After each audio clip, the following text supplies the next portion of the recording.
Welcome back to Not Financial Advice. My name is Sean. Today is Thursday, March 21st, and today we're going to be talking about Oddity stock. So, what if I told you that there was a makeup company that was direct to consumer, utilizing AI and other forms of high technology? What if I told you that this stock was just bought by super investor Terry Smith, who bought $22.7 million in shares? And what if I told you that the products Oddity stock produces very well could be described as a fountain of youth product for women around the world? If I could tell you what the fair value for those shares were, would you like to learn more about this company and its stock? If so, stay tuned. We're going to get into it right after this. You need to diversify your bonds. The only problem you're going to have is that you didn't buy more. Because by the time you read about it in the Wall Street Journal, it's already too late. All right, let's do an update on the portfolio. We're before market open. Fed held the rates and said they still see 3 coming this year. So the market rallied up about 0.9%. I did better, up about 1.33%. Gains over $1,000. Portfolio sitting at $77,700 approximately. So let's jump into the topic of oddity stock. As we're doing that, I'll ask you to like the video, subscribe to the channel, and let's go. So taking a look at this stock, it IPO'd in mid 23. So it's been around for less than a year. Not a lot can be made of this price action, but it is 16.5% under its IPO price. So just on relative terms, that could be promising. Let's take a look deeper over in Qualtrum, a suite of software I pay for, not one I'm affiliated with. But I'm a big fan of it, and it can give us an idea about the quality of this company by visualizing its balance sheet. So what we can see here is that this is a mid-cap company, right at 2.4 billion. It trades in and around the 25 to 45 PE range, and we can also see that it does, in fact, have a healthy, for such a young, growthy company, a 2.11% free cash flow yield. Let's look at some of the different metrics here to sort of see what we think about this stock. So looking at revenue, it is moving up and to the right, with not a lot of consistency, but from here to there, they 3x their revenue in 3 years. So we're definitely seeing good top line growth for Oddity stock, ticker symbol ODD. So that's going to be a thumbs up for me on revenue growth. Let's take a look now at free cash flow. So looking at free cash flow, um, they're paying out their executives a lot of money in stock-based compensation, which kind of sucks. But the average of the free cash flow for all these years is about $10.5 million. I'll give it a thumbs up. Not the most confidence-inspiring chart that I've seen, but this is definitely a young growth company that can spin out free cash flow, so they do earn that check mark, that thumbs up. Looking at earnings per share, we can see these are up and to the right, going from 21 to 28, which is a growth rate of about 33%, if I'm not completely mistaken. So that'll be a thumbs up for me. And then also taking a look at cash and debt, what we can see here is they currently have about 33 million in cash with only 6 million in debt. So earning a thumbs up there as well. Now, looking at shares outstanding, they are essentially flat, so it's another thumbs up. They haven't diluted shareholders, which you like to see, but returns on capital employed are right around this average of in the low 20 range. That's huge, and that's probably why Terry Smith bought the stock.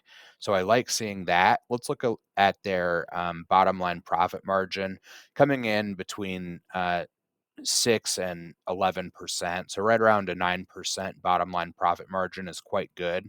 So they'll get a thumbs up from me on that. And we can see that their expenses are also going down. So that's a really big thumbs up.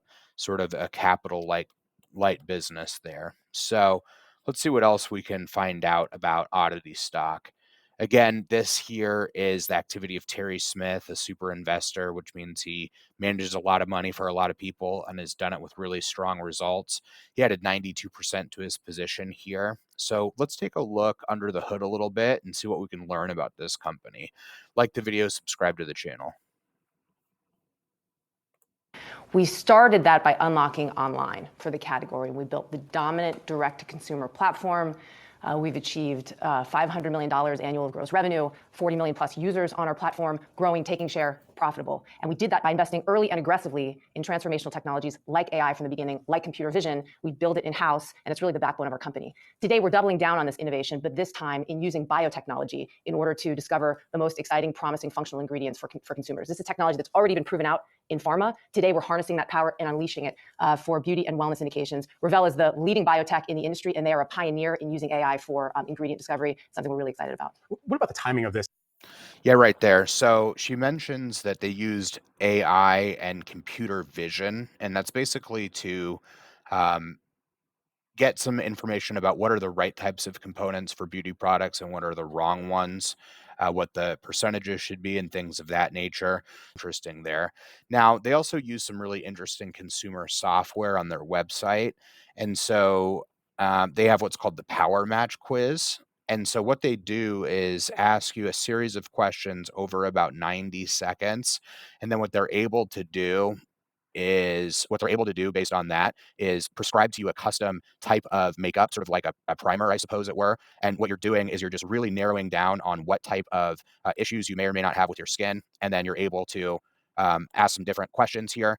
And so as I just fill this in, what it's ultimately going to do is it's going to give me a sort of like on a color gradient. It's going to give me sort of on a color gradient my exact number that I need to use, the exact number that I need to use from their company will be provided here. So we're going to next, they're doing all of this. Let's put that in. And so we get a result here with the spinning blue wheel of death. So based on the random inputs I put here, I'm a shade 120. And so they have a way, not going to a department store and having a nasty sponge someone else has used to try different shades of lipstick or makeup on your hand, but using a science-based product. I think that's pretty neat. And so, I love consumer defensive. I love makeup. Also, technology can really have the power to propel returns higher. Let's tune in here to see someone who's using one of their two product lines. Their makeup line is Makiage, and their sort of wellness line is SpoiledChild. What they have here is a liquid collagen, which has some really interesting properties. Let's tune in and hear from this nice lady about her experience with the Odd product, liquid collagen here. So I dissolve it in my water each and every morning. The first thing I consume is my collagen water, basically. Initial things that I noticed was it definitely reduces sugar cravings. It definitely makes you feel a lot full longer. Like I can go hours and hours and hours without eating and I feel like full and satisfied. Find myself reaching for sweets as much as I would have before. So the benefits of weight suppressing and stuff is definitely spot on. I had no expectation in that category because I tried other things that would told, it reduces your appetite, and it only did so marginally. But with SpoiledChild, it did so very noticeably. Energy wise, it did provide more energy for me. So when I started taking it, I started taking it during the winter months, and I get seasonal blues, and so my energy feels very blah.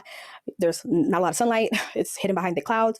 But with the collagen, liquid collagen, SpoiledChild, almost instantly, I felt a boost of energy in the sense that, like when I would wake up in the morning, I would feel like I was ready for the day. I would feel pretty good. And yeah, that's pretty cool. Whatever. 30 days, I started seeing a little bit more improvement in my skin. I started seeing a little bit more color to my skin. And that's pretty much it. Now, as I got closer to 60 days, not only was I seeing even more color in my skin, I was noticing that my skin just felt a little bit more supple and glowy and dewy and healthy. And I was receiving tons of compliments on just how great my skin looked. Now. Yeah, so that really covers it. A testimonial from a customer, and I found her to be very credible, and she obviously looks beautiful, great skin. So she's taking this product and she really likes it. So I went on to sort of do a little bit of research on the meta-analyses of liquid collagen. And what it's shown is that liquid collagen supplements can improve the signs of skin aging and also may help to reduce joint pain. as you can see here. So that's why I'm calling this company the Fountain of Youth stock for women. And so let's get over here and just sort of take a look at one of the things they have on their investor presentation. And so they're showing, that they have Makiage, they have SpoiledChild, but I understand that this year or next, they're going to be introducing 3 more brands. And so that's definitely exciting, but they just talk about data science, machine learning, responsive digital marketing, uh, which they've done quite a bit of. They're very high returns on capital. When they advertise, they get that money back. But all other sorts of sciencey things, including that buzzword AI. And so now what we're going to do is we're going to figure out what's a fair value for shares of this stock. The company's trading for about $44. Give me a second. I'm going to pull up what I think is the fair value of this stock right now. Okay, so what we're doing here is a EPS or a PE multiple valuation. I think it's most appropriate for this type of younger, more growthy company. And what we have here, data lifted from Qualtrim, over the last 4 quarters, they've produced 95 cents in earnings per share. Over the last 4 years, they have a median PE of 42.7. Now, looking at their EPS growth over the last 4 years, it's been at 8.3%. An argument could be made that growth rate will accelerate. So we'll actually look at 2 scenarios with this. But I've left these numbers blank and required a 10% annual return. $44 stock for Oddity, 37 with some really conservative projections. So very much so in line with fair value. Were to turn this up, we'd be showing the company is slightly undervalued. So just based on the range here, I would say that this stock is fairly valued, and I can see why others might find it attractive. So one I'm certainly going to be keeping an eye on. But until next time, I'm Sean. Make sure to like this video on the way out after subscribing to the channel, and I will see you on the next one.